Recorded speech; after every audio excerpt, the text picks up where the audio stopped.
A very good afternoon. Thank you for joining us once again for Brothers in Cooperation, a program brought to you by the Italian Corporation. It is a program that shows you the Italian work by people from Italy, but also other people in Uganda towards development. Thank you for joining us. I am Saren Sigaye. I have never felt as safe as I am today. I am surrounded by 3 doctors. Wonderful to have you here. This is Dr. Giambelli, Paolo. He is the program manager for the Italian Corporation Health System in Uganda. Welcome. Thank you. Good afternoon. I also have beside me Dr. Issa Makumbi. Thank you. He's the Assistant Commissioner from the Ministry of Health, so I'm saying I'm very safe. I also have Dr. Filippo Curtale. He's also from the Italian Corporation. I would like to talk today about the Italian health system in Uganda. You might get curious, and I am curious. What is the Italian health system in Uganda? The Italians have a very long partnership and friendship with Ugandans. And this comes because in the past, the Italian missionaries coming here started to incept small hospitals, clinics, schools. And so after a while, they started to ask for help from Italy to support the initiatives that they incepted. And these are the origins of the Italian support. And it comes 50 years ago or 60 years ago. For instance, one of the oldest hospitals here, that is a Ver Hospital, was incepted around 60 years ago. Then, through the time, has been decided by the Italian government to officialize this kind of support. And about 20 years ago, we started with our official interventions.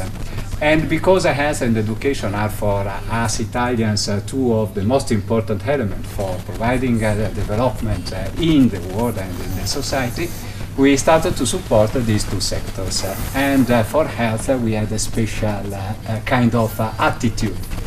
At the present, we have a program that has the main objective to support the government of Uganda, the Ministry of Health, to achieve the objectives that the Health Sector Strategic Plan, so the general plan that the Ministry of Health has for providing good health for the population. The Health Sector Strategic Plan is a portion of the national health policy that gives the guidelines for the main strategies to have in the future a more healthy and efficient population in Uganda.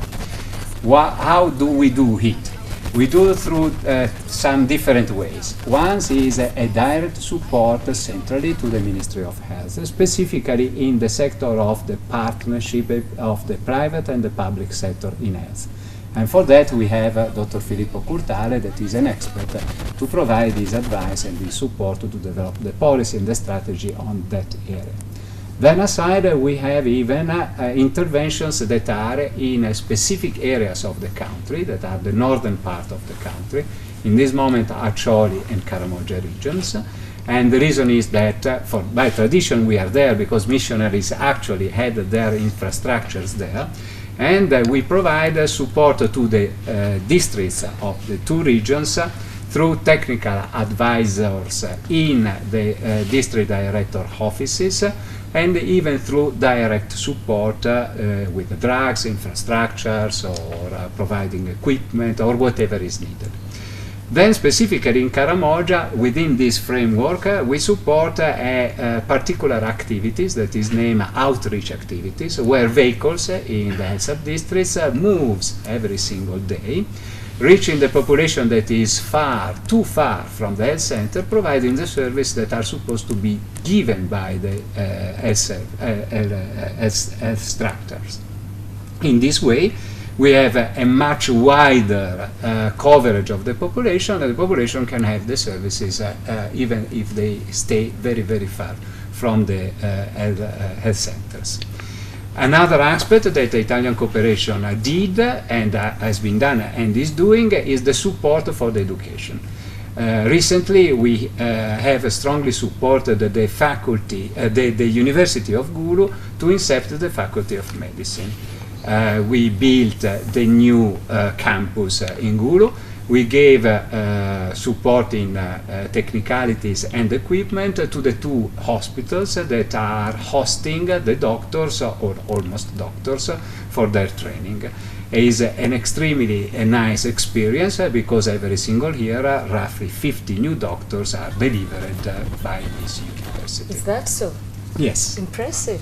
Thank you. Oh, I'm happy to hear that. We just heard about what the Italian government has done in terms of contributing towards the health sector. They give direct support to the Ministry of Health, but they also do outreach programs, and they also support districts directly. In Karamoja, they support for 7 districts. They also support 7 districts in the Acholi region. That includes Gulu, Padel, and I think Amuru.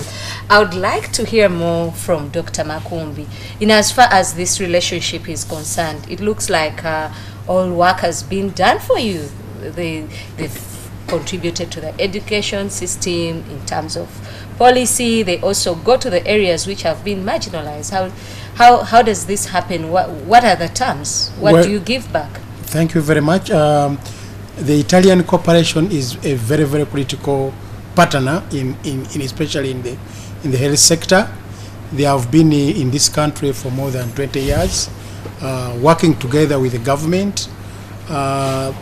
The government or the Ministry of Health is committed to achieving the Millennium Development goals, and we want to work with partners like Italian Corporation, and we work with the partners like Italian Corporation to deliver services to the people of Uganda, and the Italian Corporation has been helping us to build the capacity in us so that we can deliver services to the population, and they have been very useful. Like he has said, that they have also tried to help us to reach even an extra mile to provide the outreach services where the population cannot get services or access services, because we do these outreaches together, and we think that we are delivering this service to the people, or we are taking services to nearer to the people as the government is proposed already. So in the ministry, there is a new image. There is a revitalized leadership committed with the partners to deliver service to this country, and we think together with partners we shall effectively deliver services to the population of this country. And we thank the Italian Corporation, and in particular the Italian government, which has supported us for a very long time. Dr. Makumbi, I want to add your voice to thanking the Italian government, but I want to come back to government of Uganda. Considering you're representing the permanent secretary, and that is the technical person, and you're the assistant commissioner, I know I am in competent hands to ask this question. Yeah. Lacho Hospital was built by the Italians. Correct. Yeah? Correct. Gulu Independent Hospital is a private hospital. Correct. What are the efforts of government? Where are the hospitals that government is putting in place for the people of Gulu, considering what they've been going through, but also countrywide? Yeah, the government policy is that where there is a partner already established and delivering services, we think we should not duplicate the services or the resources, because we think the partners are already delivering services there. So we don't put a government hospital where there is already, like in Lacho. We can't put the hospital because Lacho is well established and is providing excellent services. So what we do, we also hold a partnership. We give them subventions so that they can deliver services, and if they are charging, they don't charge very much, so that the services are accessible to the people who need the services. So we work together, we share resources together, we share technical support from them, and we also share financial resources. So that's the way we work together. Okay, thank you very much. Before I come back to you on that and go back to Dr. Giambelli, I'm curious to talk to the expert. I've been told that you are the advisor, so I want to give credit to you on some of these issues. I am interested in the area of policy. When they say that you support the ministry, particularly in the area of policy, what is the nature of support? Yes. So I think one thing that should be said to understand also how the Italian cooperation works in the health sector is that the strategy which drives our intervention is basically the full integration of the private sector in the national health system. As Dr. Issa well said before, in Uganda there is a number of examples in which the private sector cover area where the Ministry of Health doesn't reach, and this allow a better coverage of the population. In Italy we have a similar system which has been developed in more than 50 years after the World War II until nowadays. And we think we have a good experience to assist the Ministry of Health to develop their own national policy, because this will be the national policy of Uganda. We call it the National Policy on Public-Private Partnership in Health, which set the criteria for collaboration between the private sector and the public sector in order to avoid duplication, to promote the better use of the resource, and to allow the widest coverage of the Ugandan people. So we work together. I just assist in consulting the stakeholder, in drafting the resolution that we bring forward, and in whatever can help the dialogue between the public and the private. And in this spirit we try to develop something which is very, very specific for Uganda. Okay, I was going to ask a question when you said that you helped to develop something, and I was worried that maybe it's based on the models in Italy, and I was scared what are the chances that they might not be domesticated, therefore not relevant to the conditions here? This is a good question, but we actually try to avoid ready-made models. We try to bring the experience of Italy and confront with the Uganda reality to enrich what is already existing. There is already a collaboration between the public and the private sector. They are working together very well, in some districts much better, in other districts a little bit less.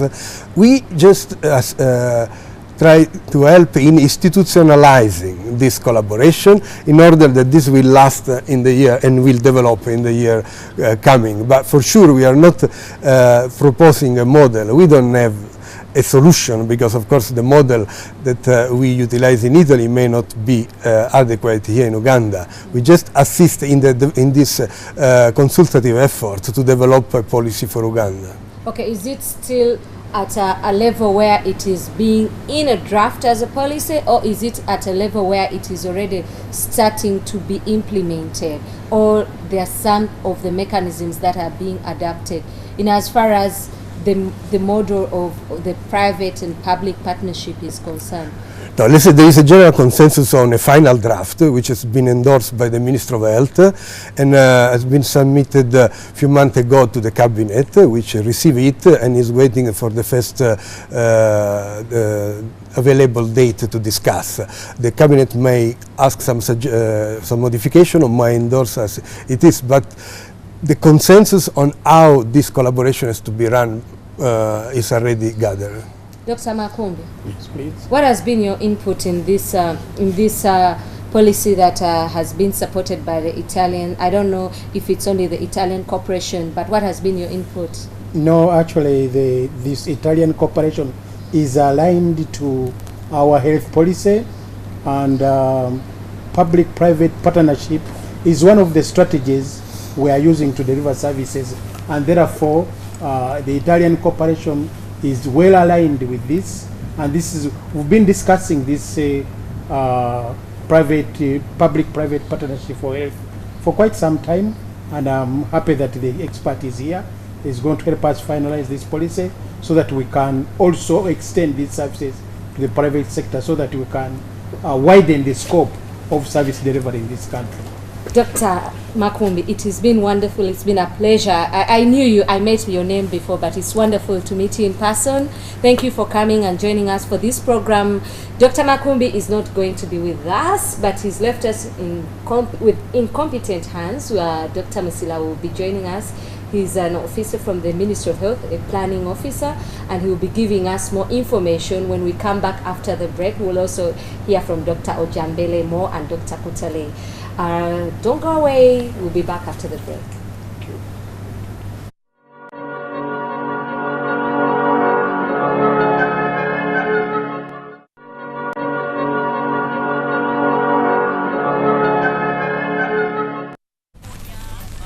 Welcome back from the break. Before we went to break, I promised that somebody else will be joining us. He's from the planning department. Thank you for joining us. Welcome. Thank you. Good to have you at WBS. Thank you. You're going to tell us a lot about health and then give me some medicine when we leave here. Hopefully. Because I feel a bit ill. Well, before we went to the break, we had Dr. Filippo Curtale tell us about public-private partnership, and I was kind of lost, but I would like to refer you to this interview where in Kitgum, where that kind of partnership seems to be working. May I request the people in the studio to play that interview for Dr. Lawerence Ojom? This hospital belongs to Gulu Archdiocese. It's a private, not-for-profit hospital. Despite the fact it's a private in ownership, but it's a public hospital. It works, operates fully in line with Uganda government policies. The hospital is a part of Kitgum district local government health system. It forms part of the Uganda national health system, and we collaborate in all aspects with the government of Uganda, Ministry of Health, and all other partners related to health. The hospital is quite now an old hospital, nearly 50 years old. I would say that I've been one of the first local indigenous staff to be the medical student at this hospital. As I speak, I'm one of the key beneficiaries of the Italian cooperation support. I studied in Italy, in Rome, in the Istituto Superiore di Sanità, for a master's in primary care management in Rome. And this was funded by the Ministry of Foreign Affairs of Italy in collaboration with the World Health Organization, and this was in 1996. Right from the time we became a hospital, the hospital has been mainly headed and part of all the team, the top team of doctors were mainly from Italian. We have had a lot of collaboration with Italy as a country and Italians, not just Italian cooperation, at various levels, formally with the government, with the NGOs, individual people who come to work here and support in various aspects. This hospital operates with a budget which is more or less funded by 60% partners.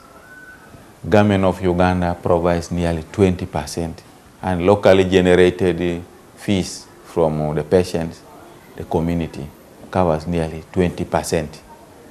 But look at the external contribution, a large proportion is from the Italian government and the Italian people from various aspects. Obviously, which is the lead organization here, has been in partnership for the last 20 years. But specifically now, we have a memorandum of understanding with the Gulu Archdiocese, St. Joseph Hospital, and obviously, to provide technical support in this hospital. During the 50 years anniversary, we attracted a larger contribution from Italian cooperation. One was renovation of the surgical ward. We got special support of equipment for our theater, and this is mainly operation tables, operation light, selected equipment for anesthesia, and then for general surgery. And this has put our theater to a very good operational level, and we're able to now function 24 hours. We have a special support for the last 2 years from a hospital in Milan, Luigi Sacco. The collaboration enabled us get many supplies, and these are part of the partnership we have been having, both informally from the government of Italy direct to the government of Uganda. Then we get from the Italian cooperation to the hospital direct, from AVUSI, and then the religious groups. Dr. Timothy Musila, I'm a bit disturbed. 20% from the people, 20% from government, and we talk about public-private partnership. Is it going to work? Because it looks like 60% is coming from somewhere, and as far as the hospital where we've just seen the sound bite, I think it's from the Italian government. Where is Uganda government? Where is our budget? Thank you very much. Now, the budget for Uganda goes to a lot of these hospitals that are giving care countrywide. I do know that for Kitgum Hospital it's about 20%, and the way we, as government, we distribute the subsidy that goes to the different partner hospitals countrywide depends on the first of all, on the amount of assistance that they have requested government to give them, because they are private hospitals, but also on the population distribution and the populations served. On average, government is giving private hospitals in this country close to 20 billion shillings annually, countrywide. And this is a form of subsidy in the spirit of partnership, where, as one of the earlier speakers said, that government does not intend to compete with the private sector because it's not necessary, and we are pursuing a common health sector goals. So what happens is that we go into partnership and exploit private sector efficiencies. First of all, they have got presence in areas where government may not be present, especially in what people have christened hard to reach and hard to stay areas. They have got expertise. You've heard a lot about introducing private sector models of doing things into public functionality, with the aim of improving the efficiency with which the public sector utilizes resources. So Kitgum is receiving about 20% of its budget from government. Other hospitals within the northern region, some of them receive close to 100% of the government budget for Which one of those hospitals? For example, an example of a hospital like Kurva in Arua receives about 90% of its operational budget from government.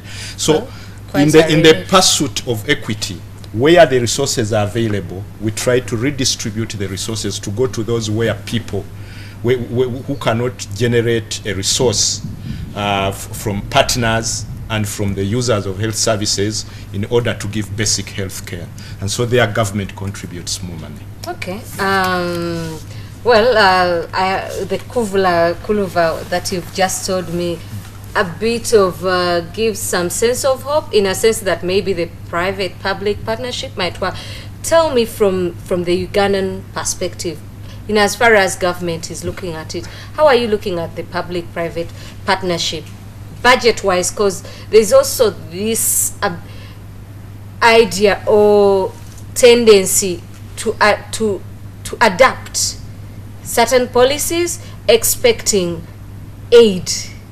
But what happens? Are we in position as Uganda to deal with a public-private partnership should tomorrow, for instance, Italy and any other donor or development partner not be in position to support us? Yeah, certainly. The partnership between the public and private sector in health in this country is actually, historically, it is the private sector that started health services in this country. If you recall the time of the missionaries, the building of Mengo hospitals somewhere in the 18th century, 19th century, these were missionaries who came here, and they thought that service delivery, they could not only give spiritual nourishment, they could be able to give the social services that people were craving for. So they entered through the avenues of education and health. So the partnership in service delivery for health has been there actually forever. Since the health system began in this country, really, that partnership has been there. And as government, we recognize the importance of partnership. In fact, if you look at the way the Ministry of Health operates, is that we operate through what we call technical working groups. And one of the technical working groups in the Ministry of Health is the Public-Private Partnership in Health Technical Working Group, of which I'm secretary as a planner in the Department of Planning in the Ministry of Health. And what these technical working groups do is that they feed into the Health Policy Advisory Committee of the Ministry, where different partners sit together with government officials and top management of the Ministry. And this is the main policy-making body within the Ministry of Health. And so the partnership has been institutionalized within the Ministry of Health as part of the general government move towards institutionalizing public-private partnerships. Because you've heard that as government, there's already a public-private partnership bill that is multi-sectoral. But we have been able, with support from the Italian government over the last decade, they have supported us to develop a public-private partnership in health policy. And so different people have asked, why have we developed a different public-private partnership in health policy when government is developing a public-private partnership policy? Now, the reason is simple. There are peculiarities in the good called healthcare, which cannot be addressed by the general public-private partnership policy. And so we go into these peculiarities. If you look at the policy we've developed, it tackles partnership with all categories of healthcare providers in this country. We've got the private not-for-profit institutions. An example is Kitgum Hospital, where my colleague has been giving a brief interview. Then we've got the private health practitioners, which some people call private for-profit. We do believe, as the Ministry of Health, that they are not really private for-profit people. They are probably people who are active in the private sector giving service to Ugandans, and we believe that we can be able to reach more people with more services if we collaborate with what people have called private for-profit institutions. And you've seen a lot of philanthropic work and corporate social responsibility programs given by different hospitals. You've seen, for example, Ian Clark's hospital getting involved in immunization for free, treating different types of people for free. These are things that they are involved in, and they are all serving Ugandans. So we believe that at a policy level, we need to be able to know how, as government, we can be able to relate with private health practitioners. And we also have a third category, and that category is the traditional and complementary medicine practitioners. Now, a lot of people have asked, why do we take into consideration this? Now, we know that before the coming of the missionaries, before the coming in of the Arabs, their healthcare was existing in this country. We used to consult. I couldn't agree anywhere. Traditional healers. Up to today, a lot of us still take traditional remedies. So we must get a mechanism as government to see that we can be able to relate to them, not only to encourage them to grow, but also to be able to control the bad practices that go on within traditional and complementary medicine. Okay, thank you very much. Dr. Giambelli, Yeah. I'd like to come back to you. You invest a lot of money in Uganda. What is in it for you? How do you get back that? How do you explain to the taxpayer in Italy that you have to spend all this money on Uganda? We are not alone in that. There is a community of international development partners that has the aim to provide their support for countries that are in this transitional phase toward a better developed context and structure. There are international arrangements, agreements and declarations that bind the international community towards these aims and objectives. The Millennium Development Goals, for instance, have been set by the international community to have the totality of the world having a better condition in their life. So is more an ethical must that, or an ethical drive that are behind this. For sure, we cannot talk in terms of investment as such, where you want to have an output that is a well-identified output. So we cannot really use such a kind of words. What we think that you are getting at the end out of the money that you have put there. There are international obligations and international conditions that make this stronger and stronger. On that, for instance, there is just recently signed a memorandum of understanding. The name is Compact, that rules exactly the way the development partners and the agency, the international agency, as for instance the agency of the United Nations, like the WHO, the World Health Organization, or UNICEF, or the World Food Programme, collaborate with the government. in order that there is the possibility to have a general program that is fully approved and accepted. The partners are fully aligned with the strategies and the policy of the partner country. There is a transparency in the process. There is even a responsibility that is shared with an ownership for the policy and the strategy that is kept by, in this case, Uganda.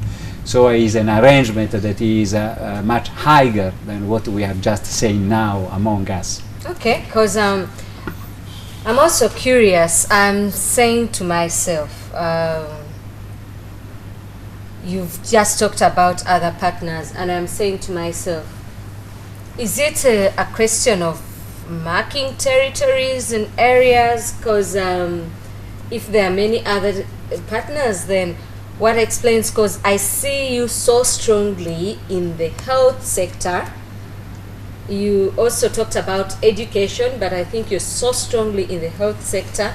And then you're also in particular regions. Is it, do you sit as development partners and you decide that, okay, for me, I'll do health and I'll do Gulu? What is the arrangement? Partially is, as you said, let me say, the Italian government has objectives and priorities. So there are countries for the Italian people that are within the highest priority and other in the lowest. And they are coming by tradition, for instance, or even by political interest. Because, for instance, they are neighboring, as presently the Tunisia or Libya are, that they are attracting a lot of interest from Italy because they are immediately on the other side. As you know, we had a lot of these immigrating people coming inside with the problem of the refugees. So there are conditions leading Italy to have interest in that. For Uganda, there is an historical interest that, as I said in the very beginning, is driven by the fact that missionaries were here. So we started to be conversant with Uganda, and we started to be even friends with the Ugandans. And then after they came even these other kind of arrangements more institutionalized, as I said.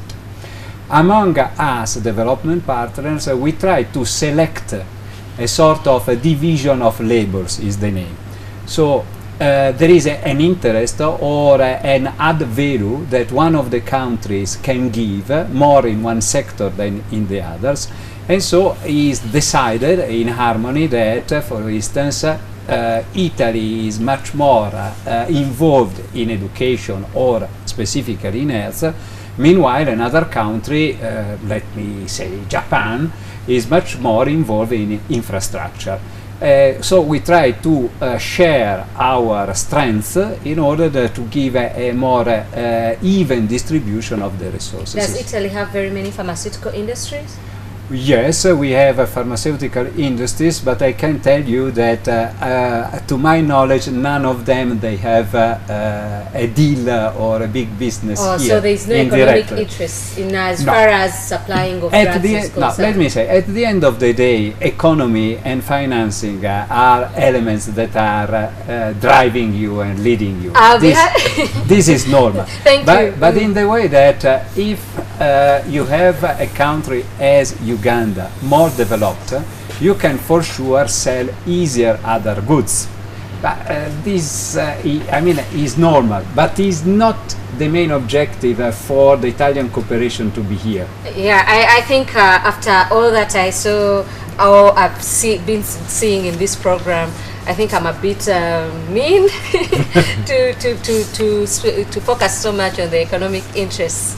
And fortunately for the Italian cooperation for this program, there is no supply deal. So thank you for the good work.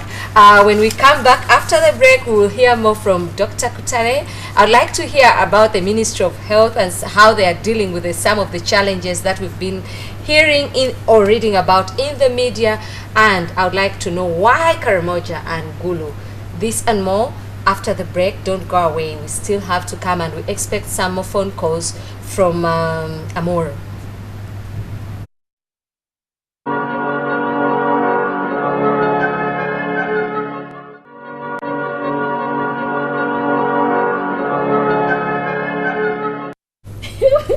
Pablo was making me laugh. Welcome back from the break. Before the break, we were talking about what is in it for Italy. You will understand why I'm asking this, because definitely there's a lot of investment. We are going to look at a video about the outreach program, the mobile vans or clinics going to the people and reaching the people, and that is courtesy of the Italian government. That is in Karamoja region.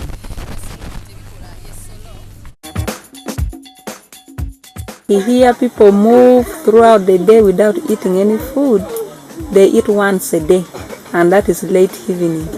Even children, they have to wait after that evening. Some children goes looking around for the leftover food in people's places, or even the residue, and they eat. Especially women suffer a lot. They move in search of firewood, water at a long distance. And at the end of the day, they are very tired. Sometimes they cannot even cook for their family. Sometimes others even sleep like that without eating any food. So you find pregnant women, most of the time they suffered a lot. And many does not even attend antenatal clinic earlier enough. They start like maybe 6 months, 7 months. Others even have no money for going to seek for medical advice. And some even does not attend antenatal clinic if the medical personnel does not follow them up to their home area, like in the villages doing outreaches. Some deliver minors attending antenatal clinic. A few can come to the health facility seeking for health advice when they are already sick, and some does not even attend until they deliver. Others come, they only attend one day, the second day they are already delivering. So you find that the health seeking behavior is poor because of the economy of the area.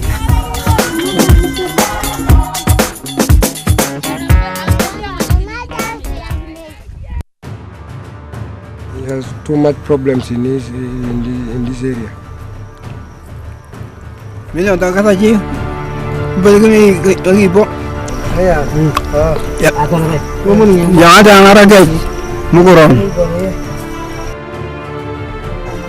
Nicho kor to kilusi to malusio kor to kor to kipa kunyorisha mayetei.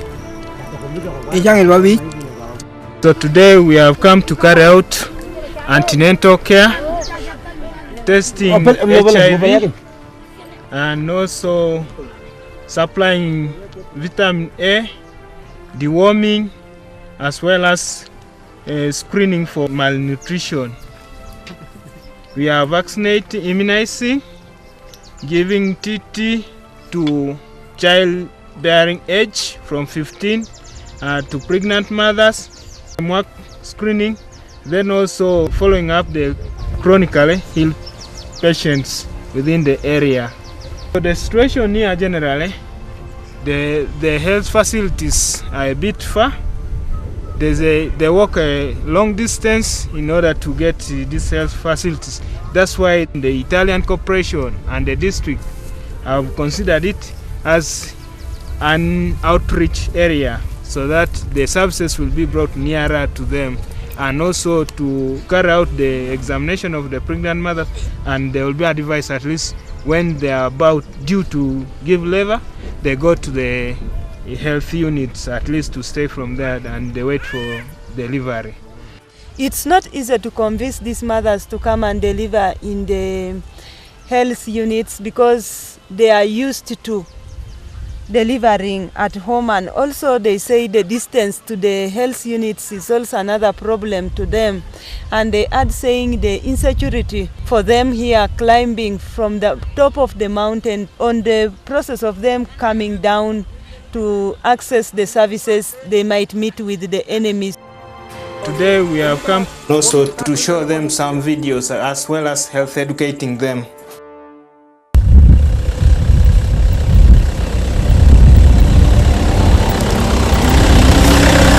Karamoja is one of the most unadvantageous places in the country. About 500 children die in a month of unpreventable diseases. So here we usually do the HIV cancer testing for the pregnant mothers. That is prevention, PMTC, prevention of mother to child transmission.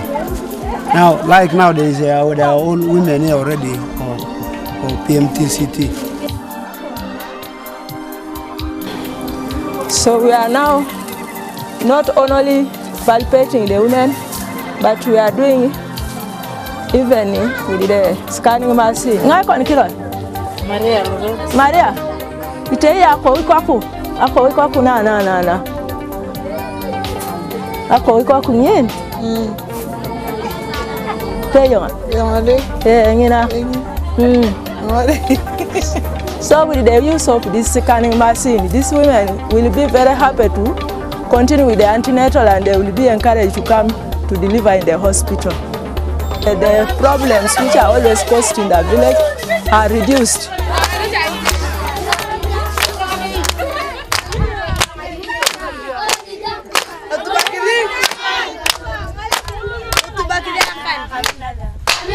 Oh my God, incredible work. A lot of work. Dr. Giambelli here was telling me they walk like 7 kilometers every day only to go back the following day. Yeah. Huge investment, huh? Yeah. You have seen a part where the team was climbing for 7 hours on the mountain to provide the services, and the day after they moved down for other 4 hours. I'll come back to you because we do have a caller online. I'd like to speak to Dr. Omeke Michael, the District Health Officer of Moroto.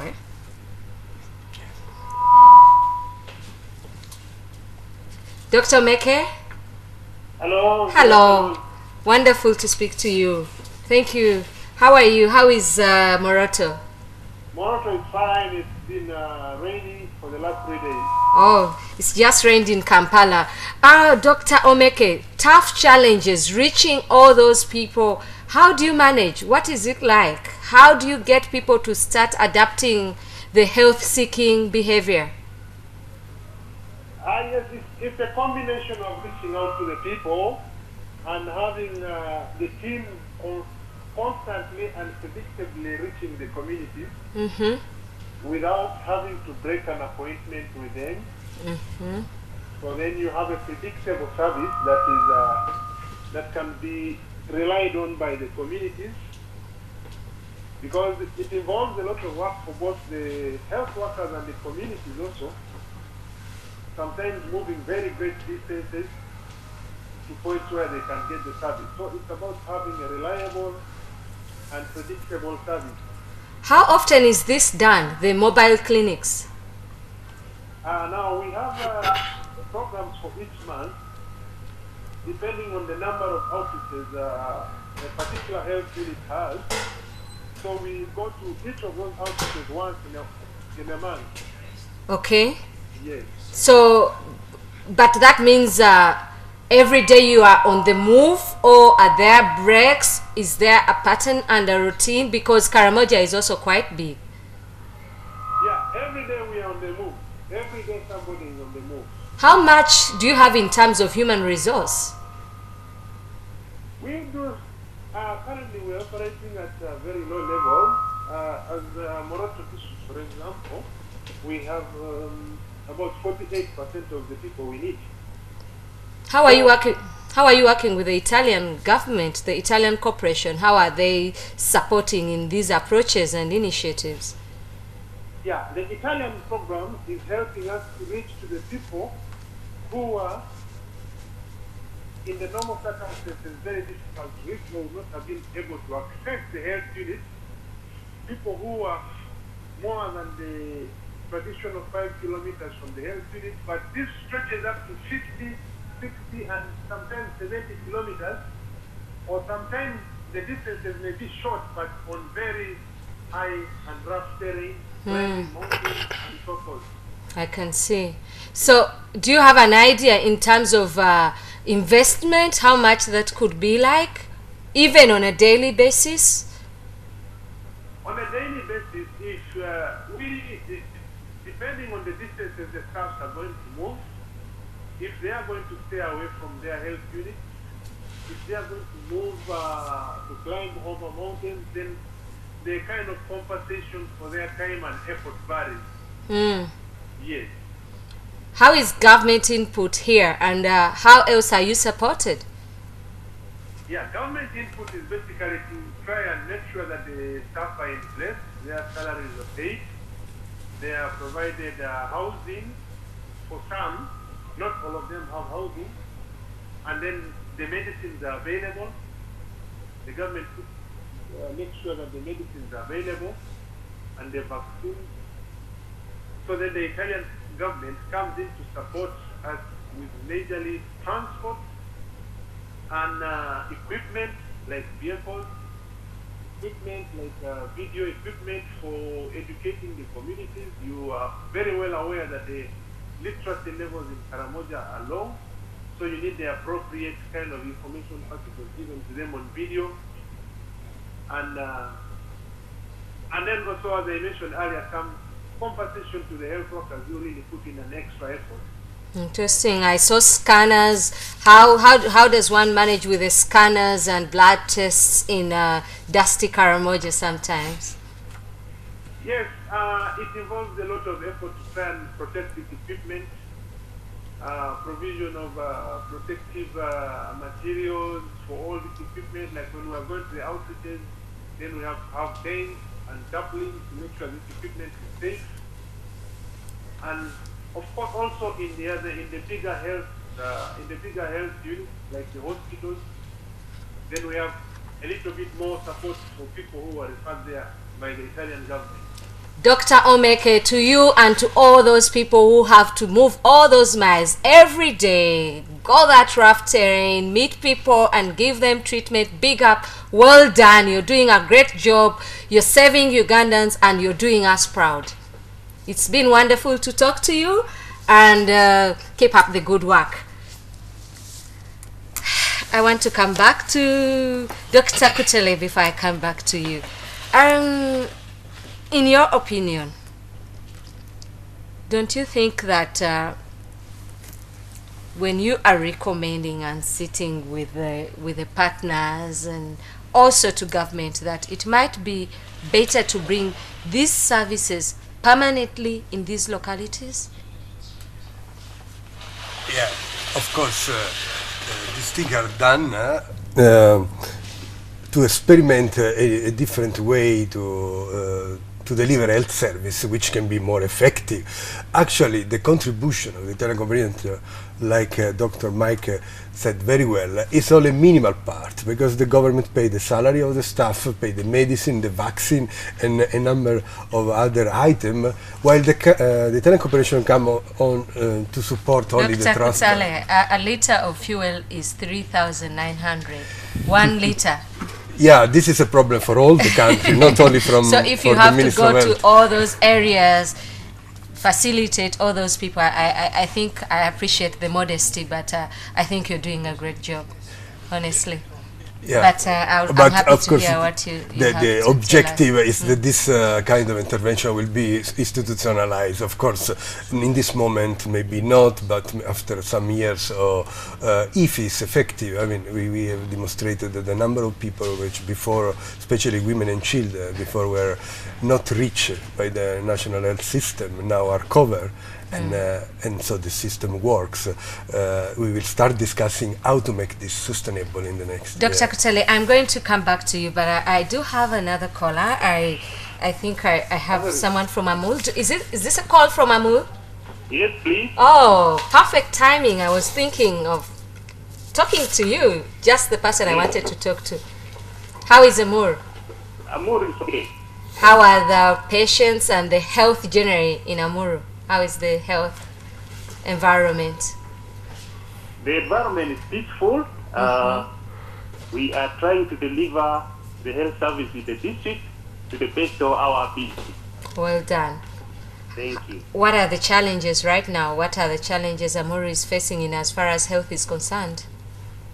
There are many challenges. As you are aware, there is now peace in the district.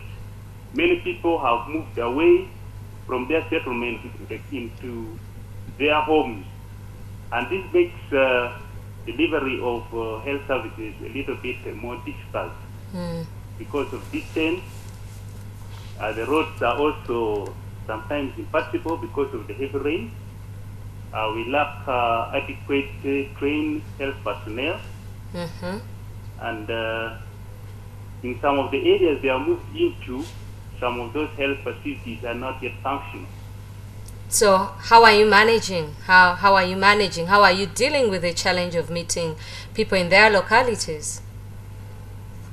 Yes, as I speak now, the Ministry of Health has been able to support us by sending us drugs.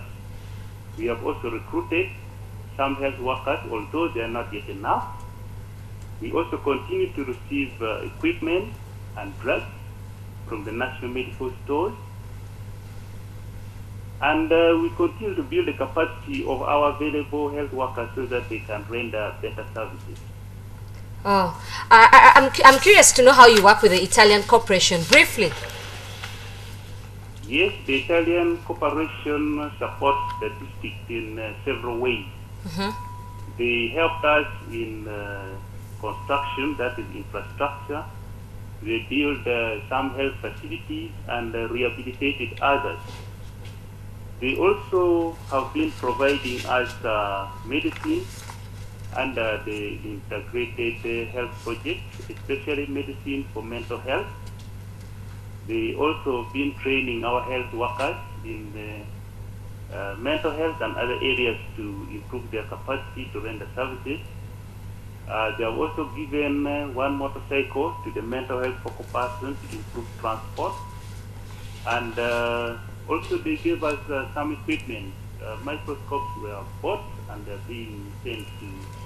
Thank you very much, Dr. Patrick Odongo, the District Health Officer for Amuru. It's been wonderful, and thank you for the great work that you're doing. Time is not our best ally, and I would like to quickly hear something.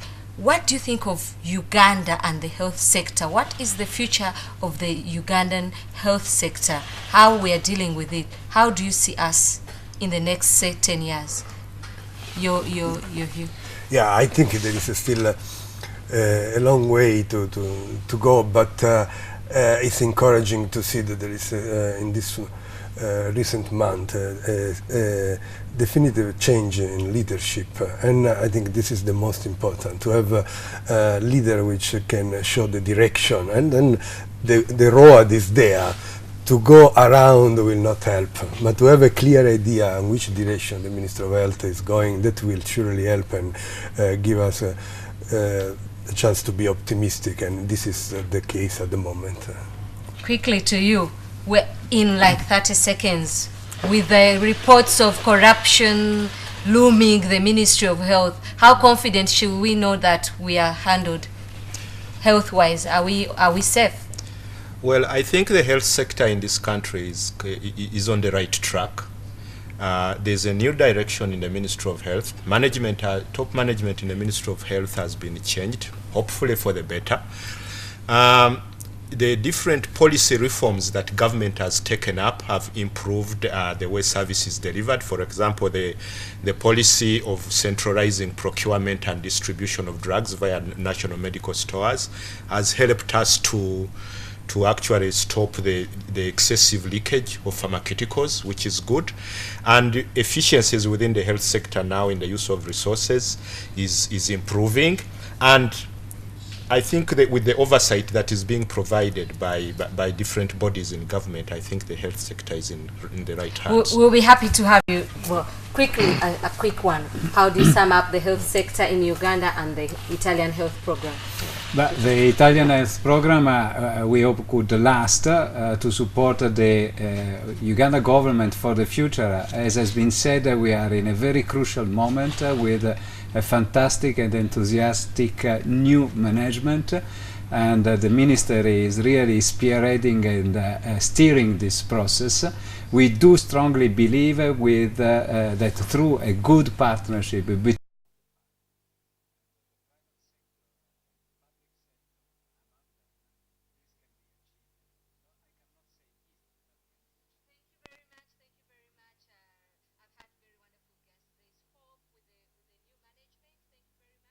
I would like to thank Santa Arapapa Models for dressing me. I look beautiful. Thank you. Keep it up.